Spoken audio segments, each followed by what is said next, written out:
राज्यात स्थानिक स्वराज्य संस्थांच्या अर्थात नगरपंचायत आणि नगरपालिकांचा निवडणुकीचा धुरळा उडत असताना आता आरोप आणि प्रत्यारोपांच्या फैरी झडताना दिसत आहेत. अर्थात सत्ताधाऱ्यांना जास्त प्रश्न विचारले जातात. रायगड जिल्ह्यातील अत्यंत महत्त्वाची मानली जाणारी आणि त्याचप्रमाणे नवी मुंबई या मुख्य शहरांना जोडली गेल्याने उरण नगर परिषदेला अत्यंत अनन्यसाधारण अशा प्रकारचं महत्त्व प्राप्त झालेलं आहे. या ठिकाणी मागच्या 5 वर्षामध्ये भारतीय जनता पार्टीची सत्ता आणि त्यानंतर प्रशासक आणि त्यामुळे आता त्यांच्यावर आरोप होताना दिसत आहेत. मात्र एकीकडे त्यांनी कामाचे दावेही केलेले आहेत. या संपूर्ण प्रकरणावर आपल्याशी थेट बोलण्यासाठी या विधानसभेचे आमदार महेश बालदे आपल्यासोबत जोडलेले आहेत. काय व्हिजन घेऊन चालले आहेत? मागच्या 5 वर्षामध्ये तुमची सत्ता होती, त्याच्यानंतर प्रशासक नेमलं होतं. कोणती अशी मूलभूत कामं आहेत की या ठिकाणी तुम्ही नगर परिषदेच्या नागरिकांना आत्तापर्यंत देऊ शकलात? आजपर्यंत नगर परिषदेमध्ये 150 कोटी रुपयाची विकास कामं राज्य MMRDA यांच्या माध्यमातून आणण्यात आली. मग या शहराला सिलेंडरमुक्त करण्यात आलं, कॉन्क्रीट रस्ते करण्यात आले, multiplex, town hall, bypass road, एक नाही अनेक कारणं भारतीय जनता पक्ष दाखवू शकतो. आणि विरोधकांनी केलेलं, मग याच्यापूर्वी आमदार होते त्यांनी आमच्याबरोबर शिवसेना जेव्हा अखंड शिवसेना होती तेव्हा शिवसेना युतीत असताना आणि ते गेल्या 5-8 वर्षात तर फक्त भारतीय जनता पक्षाची सत्ता होती. त्याच्यामुळे ही सर्व गेल्या 20 वर्षापासून नगर परिषद भारतीय जनता पक्षाकडेच आहे हे म्हणायला काय अडचण नाही.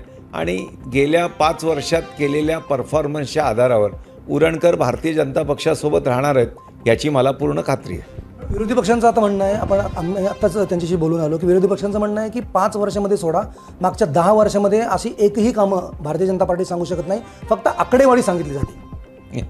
आता जे रस्त्यावरून चालतात ते कॉन्क्रीटचे रस्ते कोणी केले? नगर परिषद इमारतीचा फोटो दाखवतात, तो कोणी केला? बायपास कुठून आणला? मल्टिप्लेक्सचं काम चालू आहे ते. आता हे जे आरोप करतायत ना, एकही काम दाखवू शकत नाही, ते उरणातच नाही राहत. त्यांची अडचणच ती आहे. हे उरणातलेच नाही आहेत. हे आमच्याकडे आलेले व्हिजिटिंग डॉक्टर आहेत. हे फक्त 2 तारखेला संध्याकाळी 5 वाजेपर्यंत थांबतील. 3 तारखेला निवडणूक लागल्यानंतर परत हे या इथे वाऱ्यावर दिसणार नाहीत, ही माझी खात्री आहे. आणि जे काम दाखवायचे आहेत, जे बघायचे आहेत ते उरणकर बघतील. आता त्यांनी आरोप केलेत, उरणकर त्याच्यावर निर्णय घेतील आणि मतदान करतील. तुमचा मित्र वेगळा लढतोय याचं कारण काय? बरं, तुम्ही आता मैत्रीमध्ये आहात आणि शिवसेना शिंदे गटाकडून उमेदवार दिला गेला आहे. आम्ही बारण्यांची फार मे महिन्याच्या उकाड्यामध्ये फार जोरात काम केलं, त्याची बारण्यांनी दिलेली आम्हाला परतफेड आहे. पण ते म्हणतात असं की भाजपचे आमदार म्हणतायत की मी सांगेन तीच पूर्व दिशा या ठिकाणी. नाही, असं आहे की भारतीय जनता पक्षाच्या माझ्याशी नसेल पटत त्यांचं, पण आमचे जिल्हाध्यक्ष आहेत, पनवेलचे आमदार आहेत, राज्याचे नेतृत्व आहे, त्यांच्याशी बोलायला पाहिजे होतं. कोणाशी यांनी फॉर्म भरले, यांना वाटलं बार्गेनिंग करू आणि नंतर ते उमेदवारच यांच्याकडून पळून गेले. म्हणून आज नाईलाजाच तो लढतायत. काय चर्चा केली, म्हटलं बाबा कोण बोललं आमच्याशी, कोण नाही, तुमच्या कुठल्या प्रभावात काय आहे, कुठल्या प्रभागात काय ते बघा. पण असं आहे की तिथून शिंदेसाहेब पैसे देतील आणि या भरोश्यावर लढलेली शिवसेना आहे, बाकी काय नाही. खूप मोठा आरोप करतात, पैसे देतील म्हणजे पैसे वाटतील असं म्हणणं आहे. नाही, शिंदेसाहेब निवडणुकीला पैसे मिळतील ना, निवडणूक लढायला शिंदेसाहेब पैसे देतील. आणि शिंदेसाहेब हे आमचेही नेते आहेत. शिंदेसाहेबांच्या पैशाच्या भरोश्यावर असलेले त्यांचा जिल्हाध्यक्ष आहे, जो गेल्या विधानसभेला माझ्या विरुद्ध अपक्ष उमेदवार शेका पक्षाचा उमेदवार प्रीतम म्हात्रे यांच्या व्यासपीठावर गेला. त्याच्या आधी तो मनसेत होता. आजपर्यंत 6 पक्ष बदलले, स्वतः विधानसभा लढली, 1100 मतं मिळाली त्यांना, 2100 मतं विधानसभेला. नाही, मी काढून टाकला शिंदेचा फोटो. आता नाही वापरत. मला पूर्वी वाटलेलं की महायुती असेल, पण आता आम्ही कशाला लावू शिंदेचं. तुमच्यावर उर्दू भाषेमध्ये पत्रकं छापून प्रचार करण्याचाही आरोप होतोय. माझ्याकडे 2 उमेदवार, माझे 3 उमेदवार मुस्लिम आहेत. आम्हाला अडचणच नाही. मुस्लिम मतही महेश बालदींना मिळतात, भाजपला मिळतात. आणि जर एखादं आव्हान एखाद्या भाषेत कळतं तर अडचण काय? उर्दू शायरी चालते, उर्दू शेर चालतो, उर्दू गाणी चालतात, मुसलमानांची मतं चालतात. मग मुस्लिम भाषेमध्ये उर्दू भाषेत लिहिलं तर उर्दूला राज्यमान्यता आहे आपल्या भाषेत. म्हणणं की तुम्ही हिंदुत्वाचे पार्टी आहात आणि अशा वेळेला अशा प्रकारचं हिंदुत्वाचे आहात तर मुसलमानांची मतं नाही घ्यायची असं आहे का? आम्ही या गावामध्ये हिंदू मुस्लिम सलोखा घेऊन सर्वांना सोबत घेऊन चालतो. म्हणून गेल्या 20 वर्षामध्ये दरवेळेला नगरपालिकेत 2 किंवा 3 नगरसेवक कमळावर निवडून येऊन भारतीय जनता पक्षाचे नगरसेवक म्हणून या नगराची सेवा करतात. स्थानिक नागरिकांनीही प्रश्न उपस्थित केलेले आहेत. त्यांचा मूलभूत प्रश्न असा आहे की या ठिकाणी हॉस्पिटलची व्यवस्था नाही आहे. ते महेश बालदी मागच्या 8 ते 10 वर्षामध्ये सत्तेमध्ये अजून करू शकले नाही आहेत. खरंच ही हॉस्पिटलची उणीव जाणते? निश्चित उणीव आहे. गेल्या 1 वर्षापूर्वी राज्य शासनाकडून 100 कोटी रुपये आणून 100 बेडचं हॉस्पिटलचं काम बोकडविऱ्याला सुरू झालं आहे. आता त्याची CRZची परवानगी आहे सिडकोकडून मिळालेल्या प्लॉटवर. ती परवानगी महिन्याभरामध्ये मिळेल. फंड येऊन PWDकडे तयार आहे आणि जे लोकांना सांगायचं आहे ते सांगितलं आहे. हॉस्पिटलची गरज आहे का तर नक्की आहे, पण त्याच्यामागे फॉलोअप नाही. नुसता फॉलोअप आश्वासन नाही. आम्ही आश्वस्त आहोत, आमच्या तिजोरीत पैसे येऊन पडलेत. आता फक्त परवानग्या घेऊन ते काम पुढे करायचं आहे आणि ते आपण तर मनोहर भोईरांनी केलं की ते माझ्या काळामध्ये मी केलं, फक्त हे बांधू शकले नाहीत. कागद बघून घ्या ना. मनोहर भोईरांनी एक काम केलेलं दाखवा. एक महेश बालदी 10 कामं आज मोजून दाखवू शकतो. मी शिवसमर्थ स्मारक केलं, 8 पदरी रस्ते केले, घारापुरीला लाईट आणली, करंजा बंदराला बंदर बनवलं, नगरपालिकेमध्ये एवढा निधी आणला आहे. नगरपालिका इमारत असेल, फुल मार्केट असेल, समाज मंदिरं असतील, मल्टिप्लेक्स असेल किंवा टाऊन हॉल असेल, मोरापर्यंतचा कॉन्क्रीट रोड असेल. मी तर 1000 कामं मनोहर भोईरांच्या काळात 5 वर्षामध्ये नगरपालिका किंवा या इथे दाखवण्यासारखं एक काम दाखवा. एक, बाकी तर सोडा. काय नाही, उरणला ड्रेनेजचा प्रॉब्लेम नाही, खाडी जवळ आहे, पाणी निघून जातं. अमुक टक्क्यापेक्षा जास्त जर मिलीमीटर पाऊस पडला तर नक्की, आणि भरतीची वेळ असली, जसे मुंबईची परिस्थिती आहे, समुद्राला लागून असलेलं शहर असल्यामुळे पूर्ण भरतीच्या वेळेला जर जोरात पाऊस असला तर 2-3 तास पाण्याचं लॉग इन हे ज्या कोकणातल्या सर्व समुद्र किनाऱ्यावर असलेला, म्हणजे श्रीवर्धन असेल, रत्नागिरी असेल, या शहरांमध्ये जे 2-3 तासाचं होतं ते होतं, पण त्याच्यानंतर कधीच उरणात पाणी फार साचत नाही. पण महेश, एक महत्त्वाचा मुद्दा या ठिकाणी नमूद करावा असा वाटतो, आणि तो मुद्दा असा आहे की स्वातंत्र्य कालानंतर इतकी वर्ष लोटल्यानंतरही आजही आपण गटर, मीटर आणि वॉटर याच्यावर निवडणूक लढतोय. नाही, असं आहे की शहरही तशीच वाढत आहेत ना. पॉप्युलेशन वाढल्यानंतर आणि पाण्याच्या लाईन्स, हे शहरांची प्लॅनिंग ही आज उरण नगरपालिकेला 125 वर्ष झाली. त्याच्यामुळे त्याचा असलेला DP हा 30 फुटाचाच आहे. रस्ते, मुख्य रस्ते आता ते 40, 50, 60 फूट करण्याची येत्या काळामध्ये गरज आहे. त्याच्यामुळे आम्ही उरण नगर परिषद ह्या तुम्ही ज्या म्हणालात की रस्ते, गटर, पाणी याच्यावर न लढत, उरण नगर परिषदेच्या मालकीचं स्विमिंग पूल आहे, उरण नगर परिषदेचं नॉन AC जिम आहे, एअर कंडिशन जिम आहे, बॅडमिंटन कोर्ट आहेत, उरण नगरपालिकेचं सुंदर जॉगिंग ट्रॅक आहे, छत्रपती शिवाजी महाराजांचा अश्वरूढ पुतळा असलेला विमला तलाव आहे. आता आम्ही सांस्कृतिक भवन बनवतोय, मल्टिप्लेक्स कधी C क्लास नगरपालिकेत कुठे बघितलं का? नाट्यगृह बघितलंय का? हे सर्व आपण करतोय, अंतिम टप्प्यात आहे. आता बायपास हा उरण शहराच्या बाहेर आहे, पण आपण उरणच्या नागरिकांकरता करतोय. समुद्रकिनारी मरीन ड्राईव्हसारखं बीच बनवतोय, त्याच्याकरता 30 कोटी रुपये मंजूर झाले. त्याच्यामुळे माझ्यावर विकासाबद्दल तर हे बोलू शकत नाही. सिलेंडर मुक्त उरण करीन, हे का नगरपालिकेचं कुठलं काम आहे का? आम्ही करून दाखवलंय. आणि आज 3000 लोकांचे सिलेंडर मुक्त झाली आणि लवकरच मोऱ्यापर्यंत ती लाईन जाईल, सर्वांना पाईपलाईननी गॅस मिळेल. भावना गाणेकरांशी बोलताना जे आता विरोधी पक्षाच्या नगराध्यक्षपदाचे उमेदवार आहेत त्यांनी असाही तुमच्यावर प्रखरपणे आणि गंभीर आरोप केलेला आहे की या ठिकाणी जवळपास 5 ते 7,000 बोगस मतदान आहेत. खरंच असं आहे का? आता असं आहे की ज्यांना बूथच माहीत नाहीत, ज्यांना हे शहरच माहीत नाहीत, ज्यांना काहीच माहीत नाहीत, त्यांना हे आता म्हणजे आता हार निश्चित आहे, त्याची कारणं शोधायचं काम सुरू आहे. 5,000 तुमच्याकडे बूथवर कार्यकर्ते आहेत, लावा. जो बोगस असेल त्याला थांबवा, कोणाला अडचण आहे? आपली निवडणूक घासून पुसून नाही आहे, आपली ठासून आहे. काय काळजी करू नका. मी आज तुम्हाला दाव्यासोबत सांगतो की आम्ही 2,500पेक्षा कमी मतांनी नगराध्यक्ष जिंकत नाही, आणि 21च्या 21 जागा भारतीय जनता पक्ष जिंकेल, हे मी तुम्हाला खात्रीपूर्वक सांगतो. पण ज्या पद्धतीने ही निवडणुकीचा पारा पुढे चढत असताना अशा प्रकारचे आरोप आणि प्रत्यारोपांच्या फैरी येते. शिवसेना शिंदे गटाकडून तुमच्यावर आरोप केले जात आहेत, मित्रपक्ष असताना सुद्धा.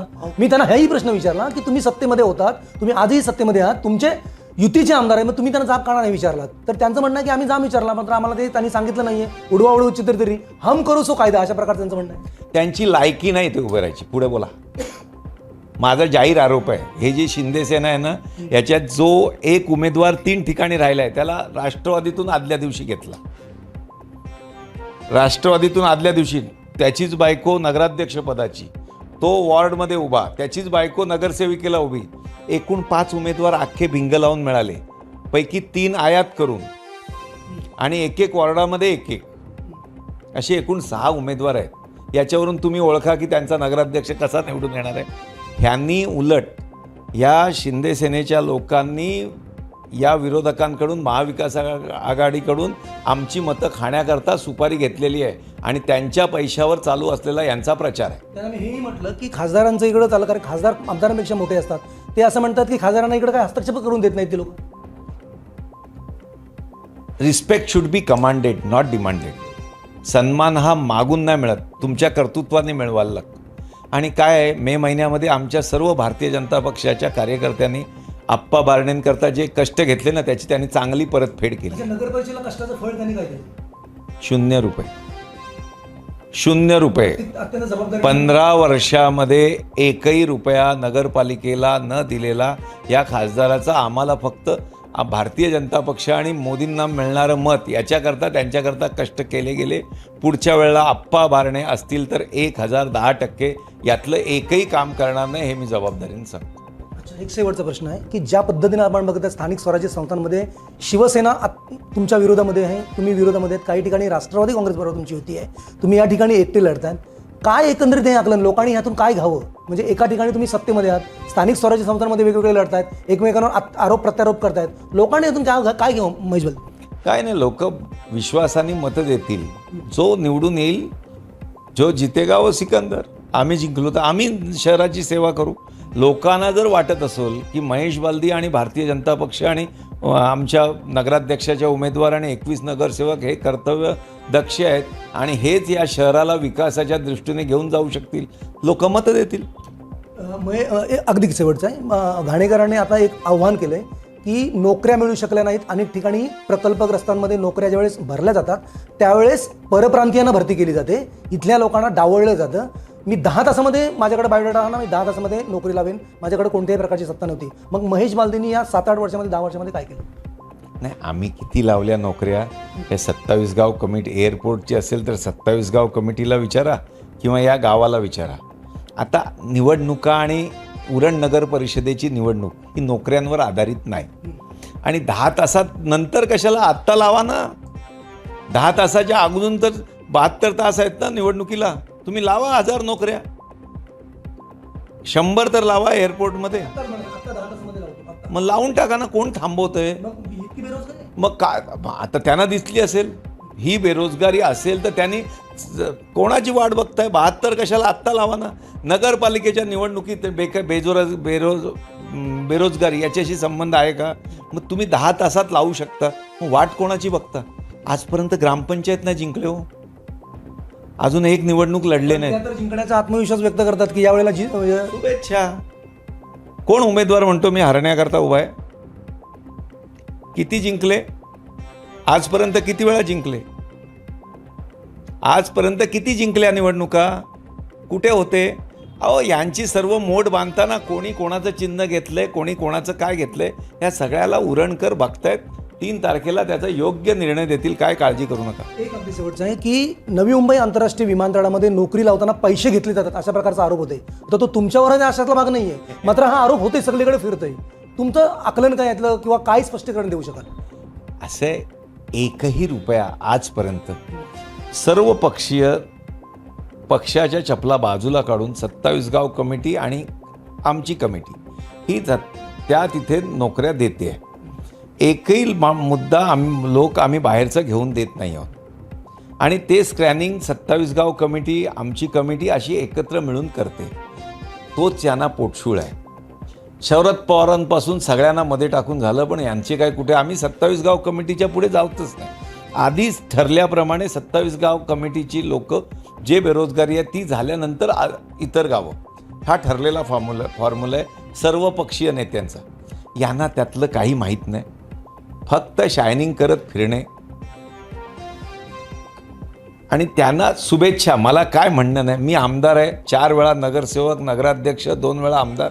मला माझी पत राखून सांगायला लागतं. मी हे देईन, चंद्र देईन, सूर्य देईन हे बोलून मला नाही जमणार. महेश बालदींच्या नजरेमध्ये नगर परिषदेमध्ये अशी कोणती कामं प्रलंबित आहेत जी होणं अनिवार्य आहे आणि त्यासाठी पुढचं विजन असेल? असे बायपास रोडला लागणारे पैसे आहेत, त्याच्याकरता 15 कोटी रुपये लागणार आहेत.